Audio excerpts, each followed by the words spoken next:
All right. So last time we had talked about the different types of um, tools, and we looked at morphology, we looked at microscopy, and we looked at staining. And so we went through simple and negative staining, and we looked at differential staining, right? And we said that one of the most important diagnostic stains that we had was the gram stain. Okay, and so I said that that the ground stain is a tool that allows us to differentiate different types of cells. And right now we know that gram-positive cells stain purple and gram-negative cells stain red, right? But that's not the entire story. That's just a tool. So we want to look at the cell walls of bacteria and how we use them diagnostically and what their function is, right? So that's what we begin our discussion today. We begin our discussion with looking at the structures and the function of the bacteria, comparing them to the eukaryotic cells, and we'll cover the eukaryotic cells next Tuesday. Okay, so we start with the cell walls. So remember, I showed you this particular image, and I talked about all the different structures on here and how we were going to study all those different structures. But today we start with the cell wall.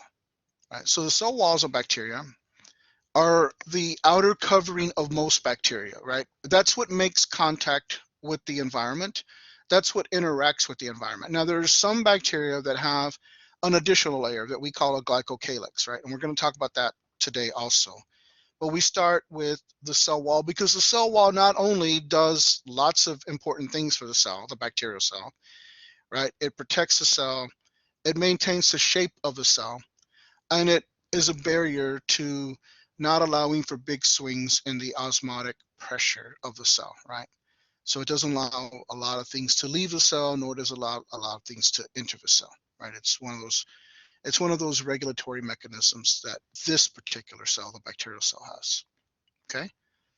So if we look at the cell walls, they are important because, again, they provide shape and structure, and they help the cell deal with osmotic forces, mainly salts and sugars on the outside of the cell.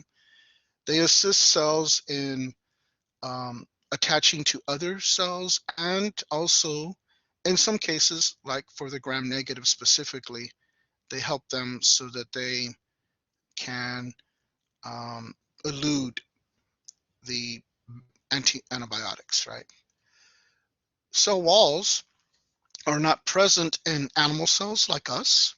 So because of that, we can target that, and we can make antibiotics so that they target and destroy the bacterial cells because they're targeting their cell walls. And so there are lots of different classes of antibiotics that do that, right? There are the penicillins, the cephalosporins, and the sulbactams all attack the cell wall, which won't affect us at all because we do not have cell walls, right? So therefore, if you think about this, the antibiotics are the only group of drugs that we have that do not interact with our body. They're not designed to interact with our body. Yes, we can have a little bit of a side effect with some of the components of the drug, but the active drug product does not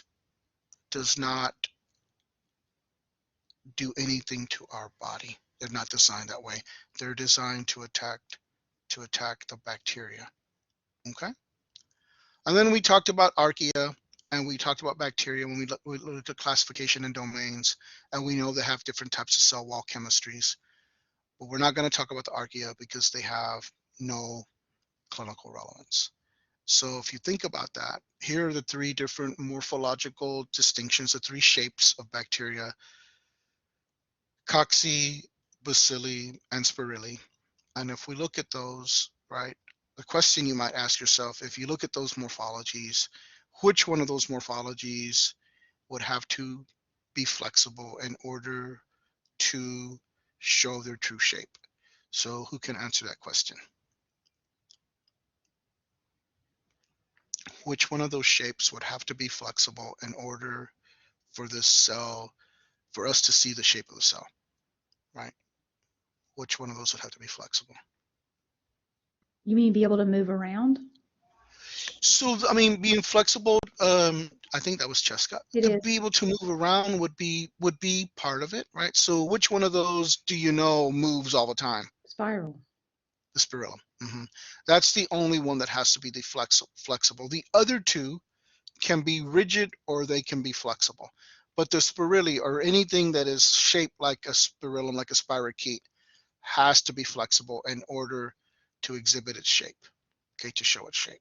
Okay, so that's from the past. We now have that as part of our knowledge going forward. And so we start with that to start to build on that. So with microbiology, it's anything that we said on Tuesday is going to be used today to understand and go forward, right? So microbiology is one of those sciences that builds on itself. And the way I've designed this course, it builds, right? We're telling a story. We're everything we said on day one is leading up for us to be able to discuss the structures and the functions of these things that the bacteria have and the eukaryotes have, so that we can then talk about it in later lectures about how we can control them, how they're used to grow, how they're used to cause infection, right? But you have to understand all this stuff first, right? So we classify bacteria into two groups: the bacteria that are clinically relevant, and we put them into two groups, two categories. We say that they're gram positive and gram negative. And so what do you know about gram positive and gram negative cells right now? What do you know? The colors that separate them? Color that separate them. So Claudia, which one is purple? Positive? And which one is negative? Red. Right. So gram positive are purple, P for purple, P for positive, and gram negative are red, right? That's what we know, right? But there's a lot more to the story, right? And so the reason that the gram stain works is not because of the colors. The colors are just a result. They're the tool that we use to differentiate gram positive, gram negative. The differences is within the cell wall composition, what makes up the cell wall. So almost all bacteria are either going to be gram positive, gram negative, but that's because of their cell walls, not because of the colors. Okay. So if bacteria have a cell wall, all bacteria have what we call a peptidoglycan layer. So if we look at that particular word, peptidoglycan, right? Glycan means sugar, peptidio means in a chain. So we're looking at a chain of sugars, right? And the peptidoglycan is composed of carbohydrates, right? Two sugars, and those two sugars are N-acetylglucosamine, also known as NAG, and N-acetylmuramic acid, also known as NAM. And so I'm okay if you just say NAG and NAM from now on, right? Um, you don't have to know or memorize these big old gigantic words, right? N-acetylglucosamine or N-acetylmuramic acid. NAG and NAM is fine. But what you need to know is that the peptidoglycan that all bacteria that have a cell wall have, right, that are clinically relevant, that we are interested in, right, have this chain of sugar that is known as peptidoglycan. Now it's more complicated than that, right? So the chains of sugars that are in the peptidoglycan are alternating subunits of NAG and NAM. So if you're in whatever room you're in right now, if you look at the walls, let's, like my little cousin said, let's pretend that we are inside a bacterial cell and we're looking at the wall, and the wall represents the cell wall of the bacterium. And you can appreciate then there'd be bricks, if you will, little sections in the cell wall of a chain of sugars, right? And there'd be layers and layers and layers of this, right? And so if you think about this, then these are chains of sugars that are alternating subunits of the two carbohydrates, NAG and NAM. Okay, and that's what makes up the peptidoglycan. Yes, Amanda? So could you relate it to just like similar like a phospholipid and like the Like the, Uh, um, so in construction, maybe, Amanda, but the sugars are very different than a phospholipid. as far as And function goes. and really structure. I'm going to show you the two side by side in just a minute, and you'll Okay. see what I mean. Okay. Okay? But I like the way you're thinking about it, right? You're trying to relate the composition of the cell wall, the peptidoglycan, to something you already know, right? Something you learned in 1308 for me, and something you learned in anatomy and physiology from whoever you took. Right. Yeah. Right, you're trying, and I like that, because that's the way you should be thinking about this. Like, how is this different, and is it possible that it's similar? Right. I'm about to show you those two things in just a minute. Okay, so that you'll be able to make reference to what you're saying, and then hopefully you'll have a better understanding. Okay. All right. Now, so every single cell that's bacteria that has a cell wall has a peptidoglycan.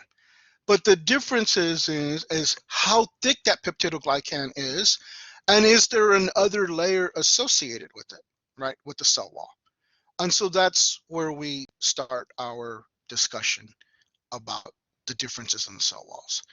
And we look and we begin with the gram-positive cell wall. So Amanda, we're looking down on the cell. We've taken a cuboidal section. We think about a watermelon, and you cut out a little square, and you pull that whole square of the watermelon out, and you see the different layers of the watermelon, right? That's essentially what we've done here. And so you're looking down on it, right? And so we've taken a cuboidal square.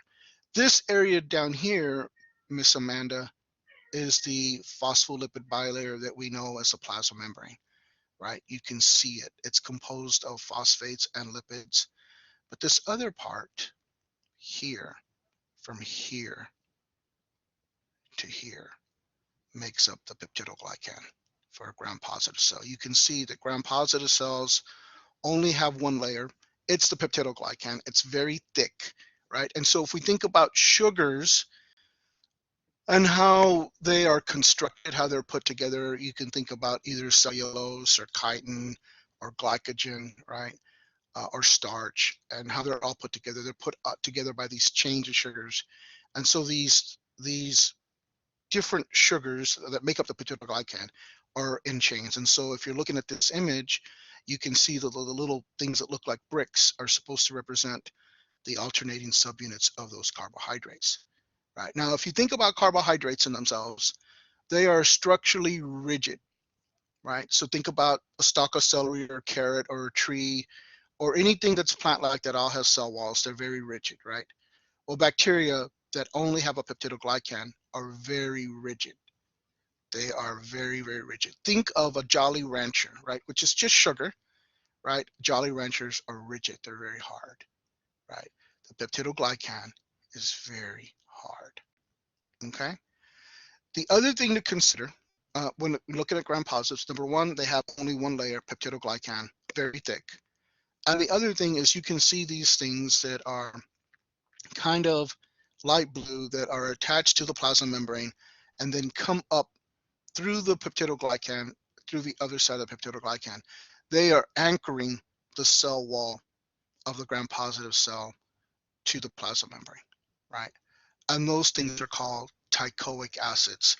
Sometimes they're referred to as lipoteichoic acids because they're attached to the phospholipid layer of the um, exactly, Sheska. That's a really great analogy, like rebar. They're adding structural stability so that the peptidoglycan doesn't move. They're adding that structural stability to that cell, okay? Only gram-positive organisms have teichoic acids.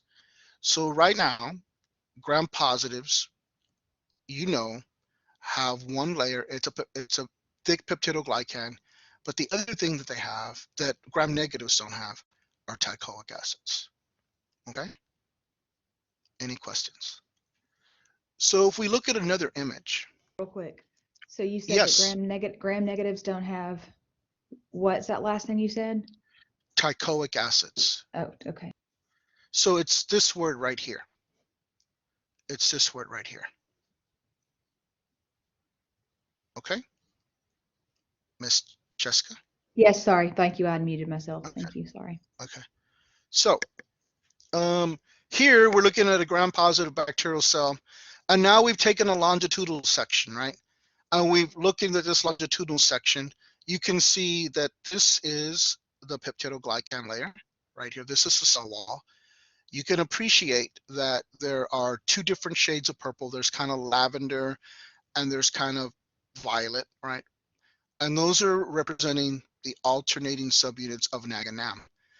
Miss Amanda, if you'll look right below that, this is the plasma membrane, right? Smaller than the cell wall, and setups different, right?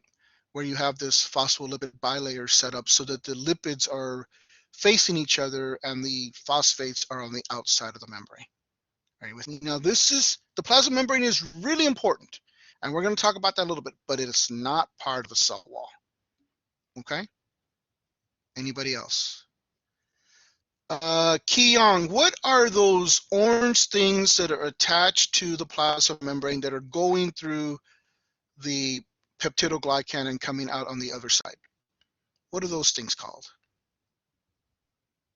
Is it protein? They are protein by nature, that's true, but what are they called?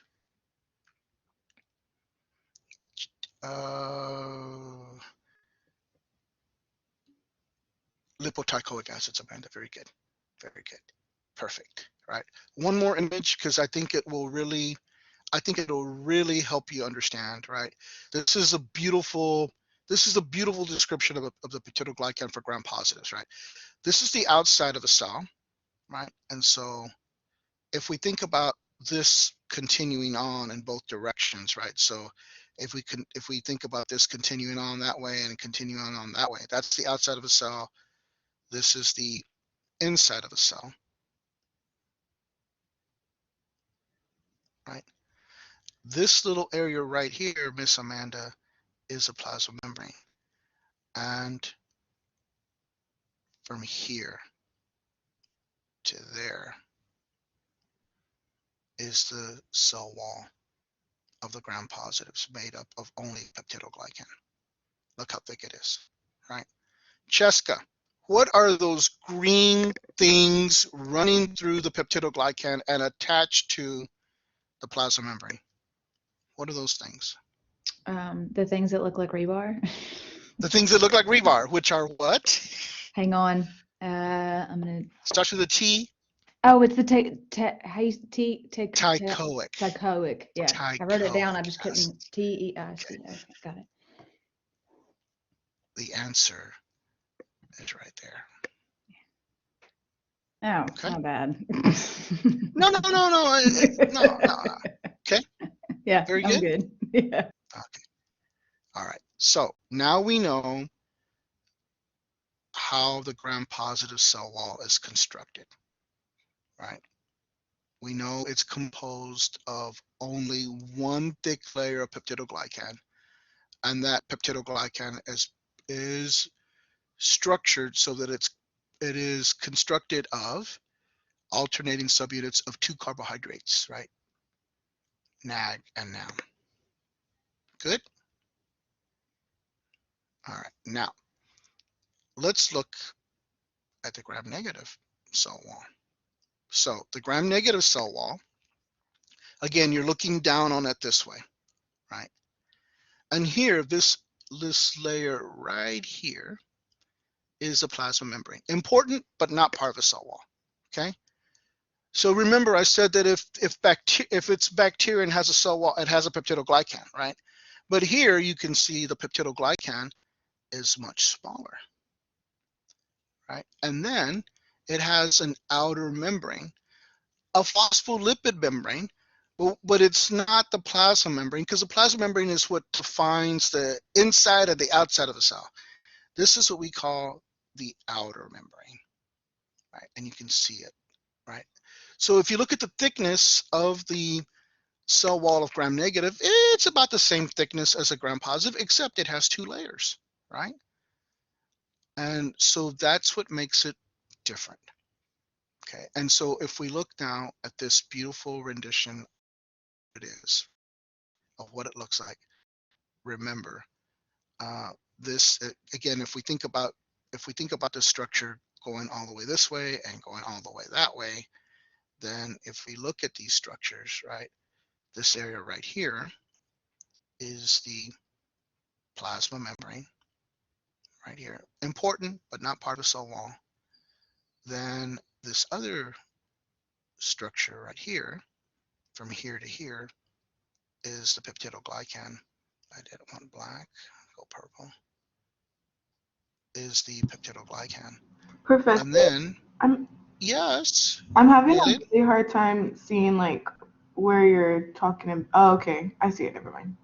My little colors. Oh, yeah, I see Yeah. it. Never mind.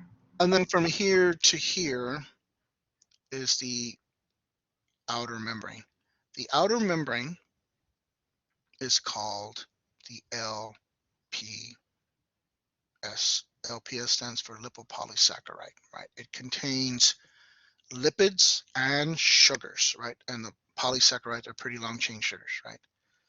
The interesting thing about this is, although it is the outer membrane, we just simply refer to it as the LPS, right?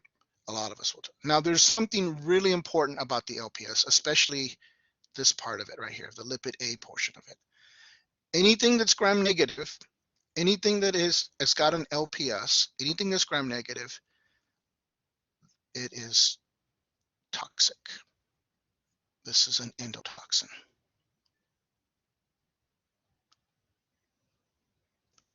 Right? So by design, if a bacterium is gram negative, it is a toxin, right? So therefore, gram negative cells are much more dangerous to us than gram positive cells. I'm not saying gram positive cells are not dangerous. What I'm saying is that gram negative cells are much more dangerous, right? Because endotoxins, the gram negative cells, just by being in your body, will cause you to have fever, right? Will cause you to lose water from the cells and will cause blood to clot. Those three things will happen just because the gram negative cells are inside of you. What was that? Okay. It was fever, blood clotting, and what else? The loss of water. Okay, loss of water. Okay.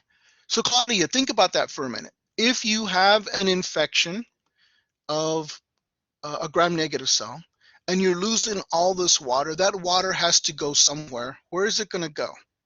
And how is it going to leave the body? Do Would you you think? would you urinate it? I mean, You couldn't lose that much water through the urinary process, right? okay, right. So what's the easiest way for things to leave the body? What's the Sweaty? Throw easiest? up? Huh? Not sweating, throwing up maybe, except that these bacteria are not in the stomach, they're in the body. They're in the body. Diarrhea? Diarrhea. Diarrhea. But we I don't know why that's happening, but it's we call it something worse than diarrhea, right? We call it dysentery. So a lot of the gram negative organisms are involved in causing dysentery, right? So think about them: E. coli, Salmonella, Shigella, Vibrio cholerae, Campylobacter. There's a bunch of them. And all these things, because of their endotoxic abilities, will cause the body to lose water so quickly that we become so dehydrated, right? That if we don't replace fluids and electrolytes very quickly, the body's going to shut down and the body's going to die, right? That's how serious these things can be. Okay? Questions? So, if you had to think about this for a minute, if you could give me a couple of sentences to differentiate gram positive from gram negative cells, could you do it? Because it'll be on the exam, right? So how would you say that? Miss Jaylene, how would you say that? The difference between a gram negative and a gram positive? Correctamundo. The colors, the pink and purple is Okay, good. So let me phrase it a different way. Let me phrase, why does the gram stain work? well on this one. Let me see. So let me start you off. The gram stain works because of the differences in the cell wall composition. Okay. Now go. On the gram-negative, it has the lipopolysaccharide And and the peptidoglycan. glycan, very good. And the Yeah. gram positives And the gram-positives, I'm not. only have one thick layer of peptidoglycan, right? So that'd be a really great way to answer that, right? So why does the gram stain work? Well, the gram stain works because of the differences of the cell wall compositions between gram-positive and gram-negative bacteria. Gram-positive bacteria have one thick layer called the peptidoglycan. It is constructed of alternating subunits of two sugars, NAG and NAM. If we compare that to the gram-negative cell wall, the gram-negative cell wall has two layers, a small peptidoglycan layer, right? And to the outside of that, it has an outer membrane that's called the LPS. Okay, that's why the gram stain works.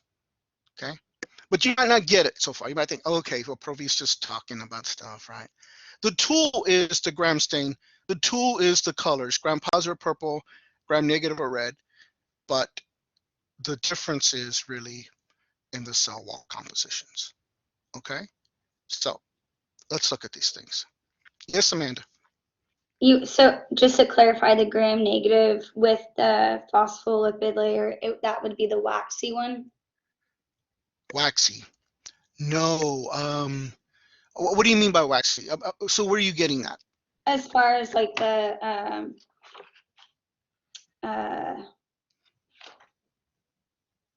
well, whenever with the composition of the So cell. the waxy one is going to be a specific type of gram negative, a gram positive cell. We'll talk about that a little bit later, not today. Okay. Okay, promise.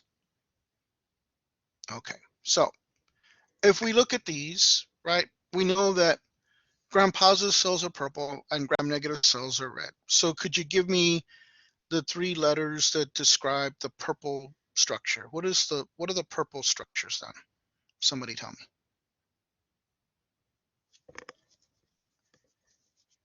Somebody tell me what the purple structures are. GPC.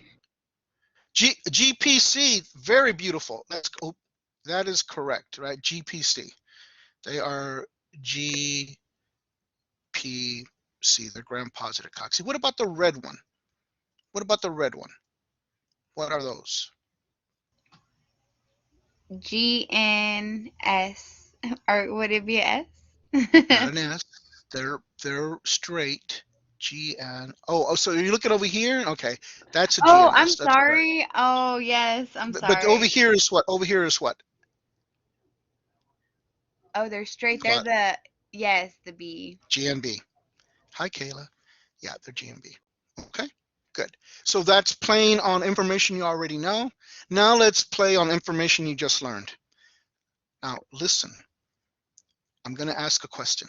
It's a quiz for fun, right? I'm going to show you two different images, and I want you to tell me the left or the right. I want you to tell me which one is gram positive. Are you ready? Here we go. Left or right, which one is gram positive? Right. Right. Right. The right. Why do you say that? Why do you say that, Cynthia? Why do you say that? Layer. It has one single layer. And what are those green things? What are those green things that are attached to? What are those green things that are attached to the plasma membrane? Because this is the plasma membrane, right? This is the plasma membrane. This is not part of the cell wall, but it's still important. Teichoic acids, that's what Or they how are. do you say it? Teicholic. Teichoic. Okay, teichoic. Okay. What is this layer right here? What is this layer right here called?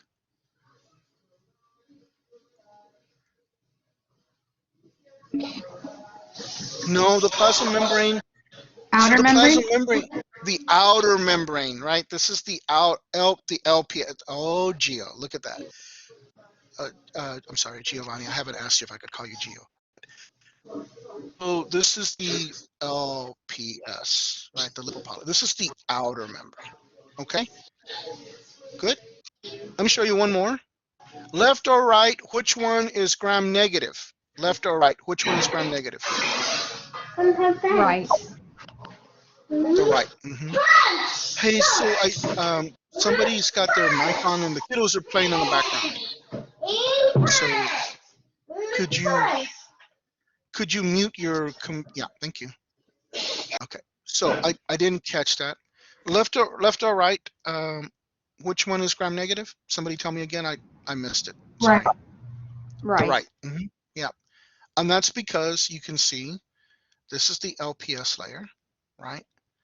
And then underneath that is the peptidoglycan, and it's got 2 layers. Where over here, it's just one big humongous layer of peptidoglycan, right? And Cheska, what are these things that are attached to the plasma membrane and going through the entire cell wall called? The What are teichoic these? acid. The See, you said it correctly. That's that right? Yes. You said it right. Yes, you did. Okay. But even if you don't say it right and you mean it right and I can understand it, it's going to be good. Okay. Good. So I come to you again and I ask, why does a gram stain work? And you know that the gram stain is a tool, and the tool at the very end are the colors. Purple structures are gram positive, right? P for purple, P for positive. Red structures are gram negative, but that's the tool. The reason the gram stain works is because of the differences in the cell wall composition, right? So some of you might be thinking, Provi, you're just talking words. What does that mean? Show me what it means. I'm going to show you what it means, right? I'm going to give a scenario here. This would have been a little quiz we would have done in class, but we're not in class. I can't do quizzes in class because it takes up too much time. But here's a scenario. I'm going to give everybody in the class, we're going to pretend, I'm going to give everybody in the class a slide, and on that microscope slide, we may still do this in lab when we get there. I'm going to give everybody a purple coxy, and I'm going to give everybody a mixture of course, gram negative spirulina, right? So I'm going to give everybody a slide that's going to have those 2 organisms on it. And then we're going to do the gram stain, right? So we can see how the gram stain works, right? Because it's about the differences in the cell wall composition and a little bit of biochemistry, right? So if we look at the gram stain and we look at the reagents that are used, we look at the function of those reagents, and then we look at the results at the end of each of those steps. Hopefully you'll be able to tell what happens, right? So again, I remind you all that I've given everybody, hypothetically, a gram positive coccus, a bunch of them, on a slide, and they're mixed with a gram negative spirillum, okay? So we do the gram stain, right? So if we think about them, then crystal violet, of course, is purple, right? The iodine is kind of yellow, but it's a mordant. We'll explain what that is in a minute.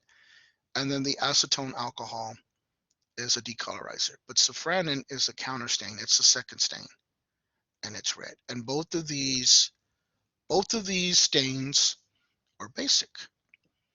So Claudia, is the basic stains going to be accepted by the cell wall of bacteria or rejected? Rejected. Accepted. Accepted? Accepted. Very good. So they're going to stain the cells, right? Because the cell walls of bacteria are acidic by nature, and we're using basic dyes, so they're going to be attracted to each other and they're going to color the cells. Okay? So let's go through this process. Remember, this up here is the organisms we're using, right? So if we do the different steps of the gram stain, let's add the crystal violet. It is the primary stain. It's basic. It's going to stain the cells. And so if we were to stop the process right then and there, and we looked into the microscope, what will we see? What will we see? Amanda, what will we see? Kayla, what will we see? Gram-positive cells. Oh, you'd see purple. You couldn't call them gram yet, but you're going to have purple cocci, right? And you're going to have purple spirelli, because the cell walls of bacteria are acidic by nature, and we're adding a purple stain. So all the cells are going to accept the purple stain. They'll all be purple. Everybody with me? Yep. Everybody with me? Yes. Somebody say yes. Okay, good. We're going to add iodine. Iodine is a mordant. So mordant is a really great word, but a mordant means that it's a sealant or a fixer. Think of it as a varnish. If you buy a piece of furniture and you paint it bright yellow and your daughter loves the color and you want to keep that color forever, you might put a varnish on top of it to seal that color in forever, okay, or for a long time, right? Well, the iodine is a mordant. It is a sealer. It's a fixer, but it's only attracted to the peptidoglycan, okay? So which cells, the cocci or the spirelli, is the mordant going to be attracted to? Cocci? The cocci, because they're gram-positive, right? Therefore, if we stop the process after adding the mordant, right, we would still see purple cocci, right? We would still see purple spirelli, but the difference is now is that the cocci, the stain is fixed, so they're protected, but the gram-negative cells are not protected. Okay, everybody with me so far? All right, so unless you've taken a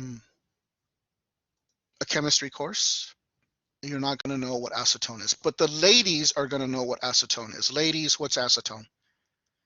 Nail polish Nail remover. polish Nail remover. polish remover. See, all of them knew it, right? All of them knew it.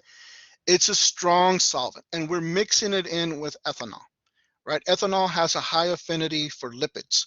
Therefore, if you are a drinker and you drink beer or champagne or wine, after drinking a bit of it, your brain and your liver are going to be most affected because they're the ones who have the most lipid in them, right?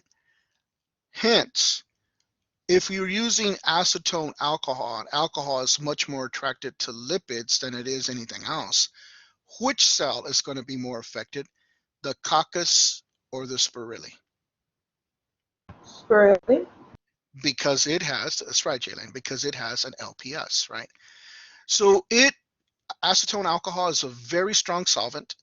We're only going to, where we put the other things on for a minute, we only put the decolorizer on for about 3 seconds, right? And afterwards, what we're going to find is that we still have purple cocci, right? But something interesting has happened to the spirelli. The acetone alcohol has destroyed the LPS layer. It has completely removed it, and with that, it removed the dye. So I am going to use a gray color to represent the spirelli that are really colorless, right? Good. Now, why, if we only did it for 3 seconds, why didn't the acetone alcohol affect the cocci? Was it because of the sealant? Because of the iodine? Because of the sealant. It's sealed with the mordant. The mordant is protecting it, right? And so because it's sealed, first of all, the cells are full of dye. They're not going to accept anymore. But then the dye is not going to be removed because it's sealed. All right. Now, if you put that strong solvent on there for 5 minutes, it's gonna even affect the gram positives. But we only use it for 3 seconds, right? So it's not gonna affect the gram positives, right? The last step of the gram stain is to use a counter stain. You use a second stain, and that's safranin. It's red. So we add that, and then we look at the very end. And now, Kayla, you can call things gram-positive and gram-negative, because at the very end of this, what you're going to have, are you going to have purple cocci. And yes, those purple cocci are still sealed with the mordant. They're protected, but they're still purple, right? But now you're going to see, because in the spirilli, the acetone alcohol removed the LPS, and it removed that crystal violet that was there to begin with. And what was left over in the cell wall of the spirilli? What was left over? If you remove the LPS, what now is left over? What is left over? Jaylin, Giovanni, The layers, which layer? Which layer the specifically? the LPS layers. No, that's gone. LPS is gone. That's gone. The Okay. solvent removed it. What's left after that? Is it the peptidoglycan? Peptidoglycan, right? And the peptidoglycan, it's going to accept it. But the peptidoglycan, right? So that peptidoglycan is going to accept that red dye, and you're going to have, you're going to have red spirilli. So remember, the gram stain is a tool, right? The tool is the color at the end, right? Gram positives are purple, gram negatives are red, but it's not because they're purple or red, it's because of the composition of the cell wall and how they react with the process of the gram stain. Okay, good. Any questions? So what I just drew for you is on this image here, right? Except the image, of course, is showing that when you add crystal violet, everything is purple, right?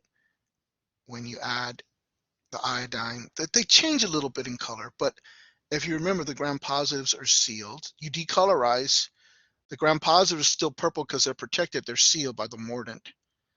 And then the gram negatives become colorless because you remove the LPS layer and the dye.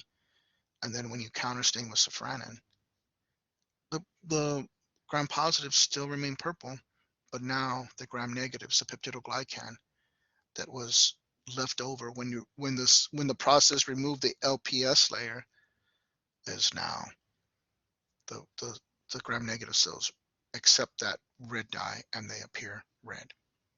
Okay? Any questions about the process?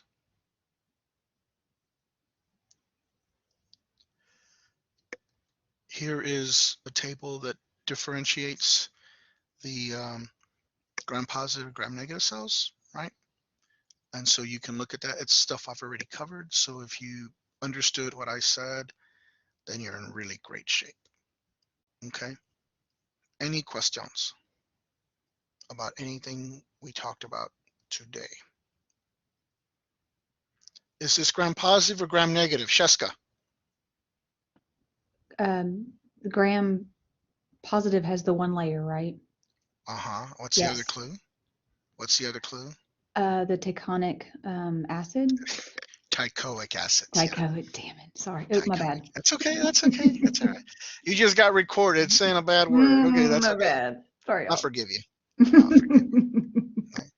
Any questions? Anybody have any questions? All right. We're ready to move on then. All right. So now, we are going to talk about other structures prokaryotic, which will lead us to talking eventually about eukaryotes. Now I'm going to mention eukaryotes, right? So let's differentiate them real quickly to make sure everybody's on the same page, right? So if we look at prokaryotes, remember, prokaryotic organisms they're the same as bacteria, right? So prokaryotes equal bacteria. And although the archaea are bacteria, we're not interested in them because they are not clinically relevant. So everything else, that E. coli, or Staphylococcus aureus or Streptococcus pyogenes or Mycobacterium tuberculosis. Those are the organisms we're interested in, okay? So if we think about prokaryotic cells, right, they're single-celled. They do not have a nucleus. They have DNA, but the DNA is free-floating in the cytoplasm, okay? They don't have any organelles. They do have internal structures that are what we call inclusion bodies, right? And we're going to talk about those not today, but on Tuesday. We're going to talk about those, okay? They're small, so they're about 1 micrometer in diameter, right? And E. coli, one of the smaller bacteria, E. coli, is about 2 micrometers in length, right? And so they're small, right? And they're simple in design, right? Although you might think they're complex because we're going to talk about a lot of structures, they're not as complex as the more evolved cell that we call eukaryotic, right? Eukaryotic are very complex. They have a nucleus, okay? They have membrane-bounded organelles, right? So they have endoplasmic reticulum, both smooth and rough. They have Golgi apparatus. They have mitochondria. They have lysosomes. They have peroxisomes. They have all kinds of these different structures, and every one of these structures does a little bit something different. That's an advantage for this cell. They're larger, right? So some of those smaller ones are about 10 to 100 micrometers in size, but they can be larger than that, okay? They're much more complex. And the organisms that compose everything eukaryotic or that are eukaryotic cells are things like the algae, the protozoa, the fungi, the animals, and the plants, right? Everything else that's alive that's not a bacteria is eukaryotic, okay? So if you make a comparison by some of these different organisms, you can tell very quickly the bacteria are approximately, this is like E. coli, about 2 micrometers in length, where a red blood cell is about maybe 20 micrometers in length, right? A paramecium, the scale is 50, so this is about, if we were to measure these out by this scale, you could measure these out, and these things, paramecium would be about 250 to 300 micrometers in length, right? And now we go to millimeters, right? So this is an alga, and this algae is very large, right? And then if you compare it to some of the other protozoans, or even an ostrich egg, right, which we measure then in centimeters, right? You can see that the differences are quite vast, right? We're going to be talking about the bacterial cell today, right? I may get through the entire bacterial presentation, and then we'll talk about eukaryotic structure next time. When we get to 11:50 today, I'm going to stop because we got to go ahead and finish our lab also. And so I will talk until we get to 11:50, and then we're going to stop. Okay, so I have about 20 minutes or so, 25 minutes to go. Okay, so we start with looking at the plasma membrane. And so the plasma membrane, for most of you, you've only studied eukaryotic plasma membrane, right? Because if you took 1308, like Amanda did with me, or you took anatomy and physiology, right? Recent, right? You had those modules at the very beginning that was supposed to be like the 1308 course, right?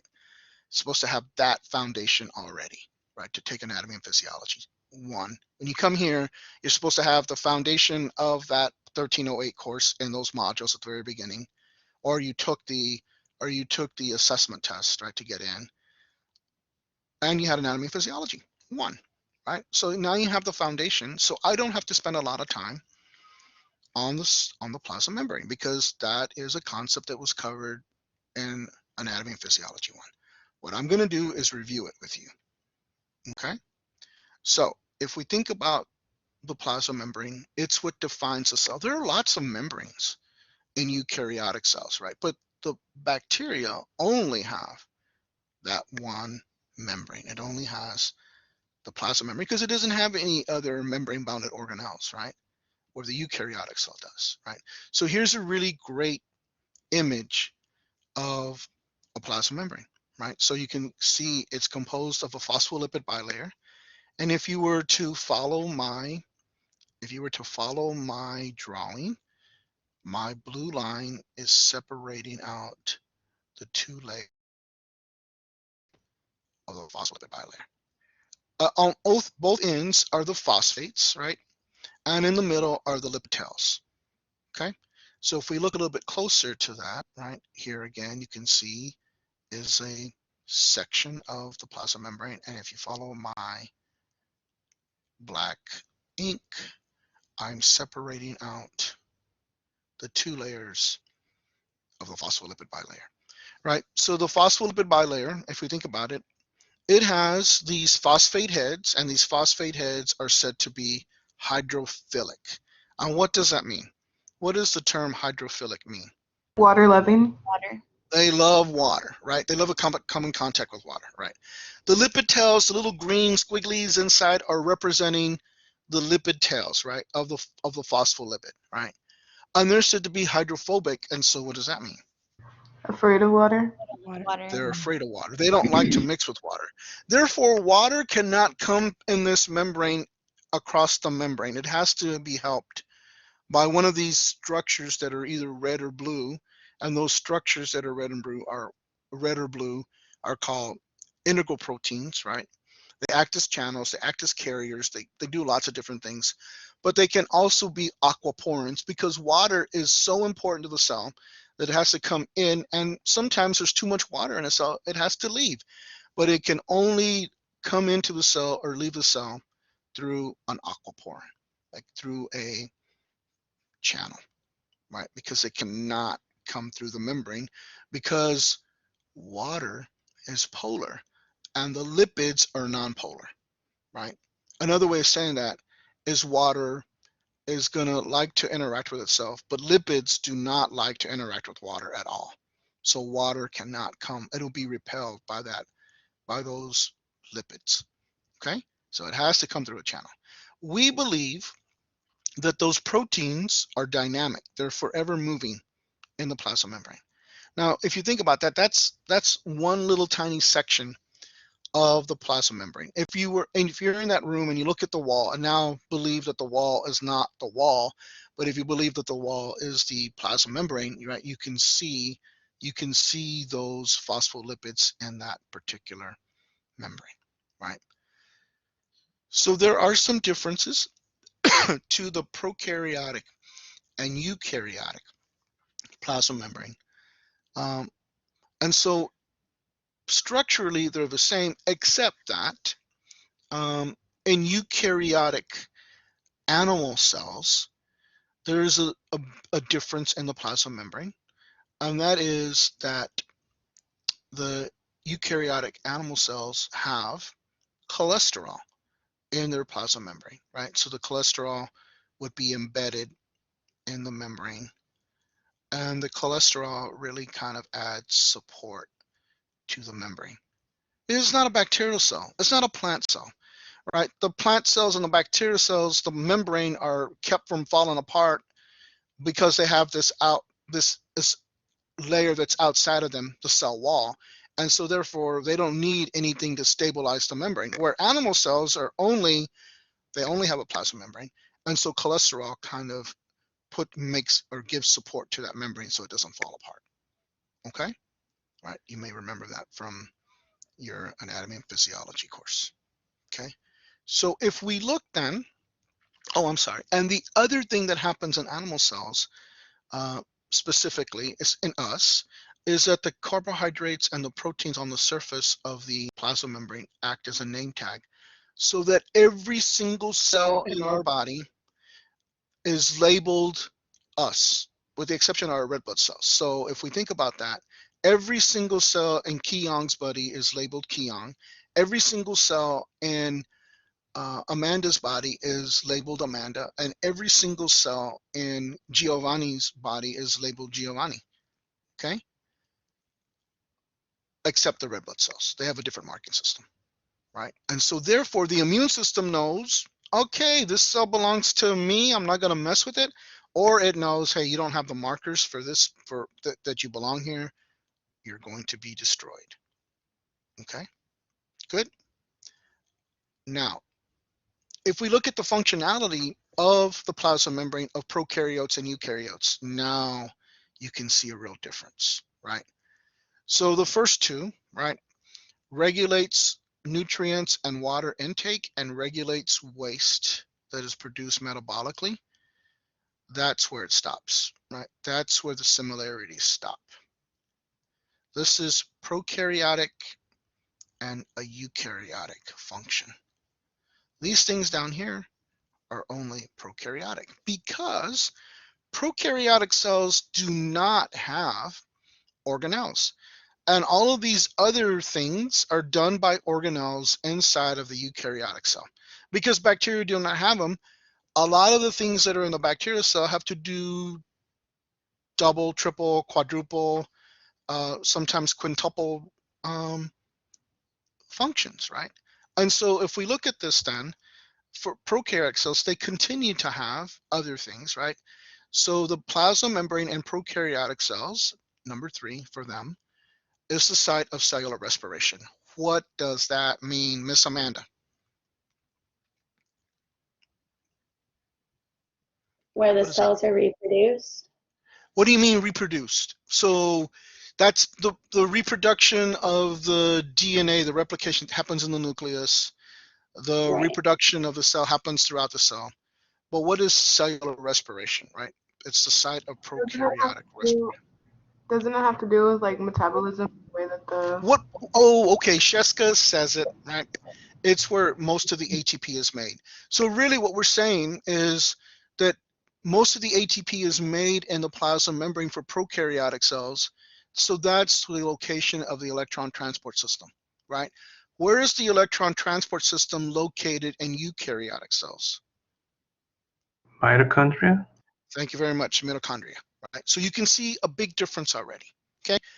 The fourth function of the plasma membrane is that it is the site of attachment of flagella. And not only that, but it powers flagella, right? It's what moves the flagella, right? So it's that electrochemical gradient that is in the membrane that powers the flagella in prokaryotes. And eukaryotes, it's very different, right? We'll talk about them when we get there, okay? And then the fifth thing is because prokaryotes do not have a nucleus, right? They don't undergo mitosis. So when the DNA gets replicated, when the cell's about to divide, right? So if I can draw that for you real quickly, here is the cell wall, right? Here's the plasma membrane. Here's the plasma membrane. When the DNA gets replicated, there's a site somewhere in the membrane that the DNA attaches to, and it gets replicated, right? So there's replication of the DNA, right? The DNA gets replicated. And then what happens is that the plasma membrane and the cell wall start to invaginate. And now what you have are two different cells, right, being formed. So that process of that happening is called binary fission. It's the way bacterial cells go from being one cell to being two cells. Okay? Any questions? So think about it. Number 3, cellular respiration happens in the plasma membrane in prokaryotes, but in eukaryotes happens in the mitochondria, right? Number 4, flagellar attachment in the plasma membrane for prokaryotes. In eukaryotes, it's different. It's attached to the basal body, right? And number 5, it is involved in the distribution of genetic material during cellular division. That's what binary fission is in prokaryotes. In eukaryotes, it's called mitosis. Okay? Any questions? All right. So I'm not going to talk about tonicity today. We'll talk about that when we go to cellular respiration, right? But here is a beautiful, beautiful representation of the two leaflets of the two parts of the phospholipid bilayer, right? And look at all the things, right?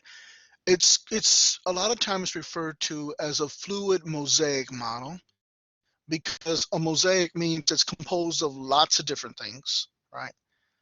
And it's fluid because it's dynamic. We believe that those proteins are forever moving in that membrane, right? And so it remains dynamic.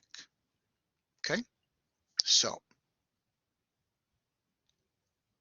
Jalen, gram positive or gram negative cell?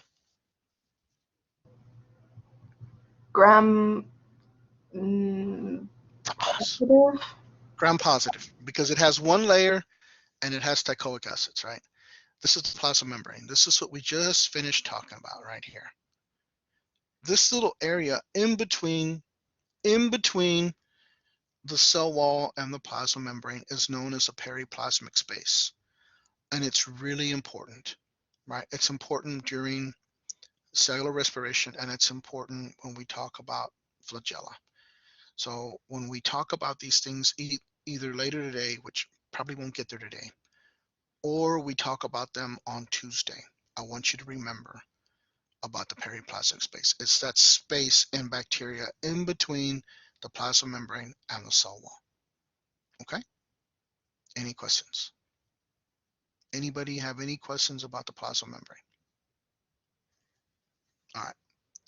Let's move on to talk about other structures in bacteria, right? And we're going to look at glycocalyces. If we look at the word calyx, calyx means to surround, right? And glyco means sugar.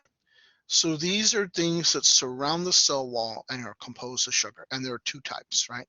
The two types are a slime layer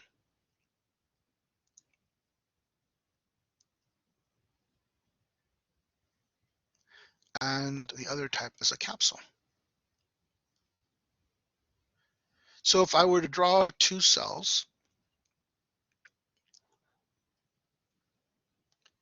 and then, Stop. Jalen? I'm sorry, my cat is being obnoxious. The cat is at it again. She is Okay. So if we look at the slime layer is composed of sugars, right? And it's attached loosely around the cell wall. Looks kind of like this. Okay. And it's mainly used for attachment, right? But it's very thin. Okay. The capsule is again composed of sugars, but it's much bigger, much larger. It surrounds the cell, but it's huge, right? And its major function is that it protects the cell from environmental things. Like for instance, in a competitive environment, because that's what we're interested in a competitive environment like us, the one important thing that it needs to protect the cell from, the bacterial cell, is from being phagocytized, right? So it becomes this really large protector, and the phagocytes cannot come in and phagocytize it, right? Unless there's some other type of intervention that happens, okay? So let's talk about these things. First of all, if we look at the morphology of the colony, right?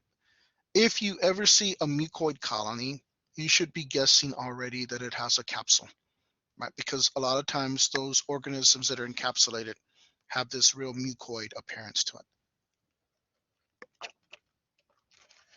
If we were to do a capsule stain, use a basic and an acidic dye together, we would be able to come up with a stain that looks like this, so that you see the cell being stained, and then you see the background being stained, right? The cell being stained by the basic dye and the background being stained by acidic dye. And then you had this clearing around it, right? The clearing around it is a capsule. You can see how big they are, right? So if we look at the capsule, it protects the cell from being phagocytized, but also from drying out, right? Composed of sugar, right? Mostly, right? It surrounds the cell wall and it functions in protecting the cell from phagocytosis. It's an osmotic barrier. It's a reservoir for food. Now, of nutrients, right? So think about this, right? You have all this sugar surrounding you, and if the bacteria falls onto hard times, what it can do is just simply digest its own capsule to take nutrients, right? We have kind of the same mechanism in us, right? Um, but we store sugars, glycogen, in our liver, right? And we store a little bit of glycogen in our muscles. And then if we eat too much sugar, we eat too much pan de dulce, then our body will convert those sugars into triglycerides and we'll get chunky or drink too much beer, right? Right? Are you with me? The other thing that's on here is a word you might not know. Has anybody heard of the word virulence? Anybody ever heard of the word Does virulence? it have to do with like a virus? It can be a virus, it can be a protozoan, it can be a bacterium, it can be lots of different things. Okay? But anybody heard of the word virulence? You might hear it being talked about with COVID. Virulence means that the infectious agent is very, very deadly. Okay, it's very, very deadly.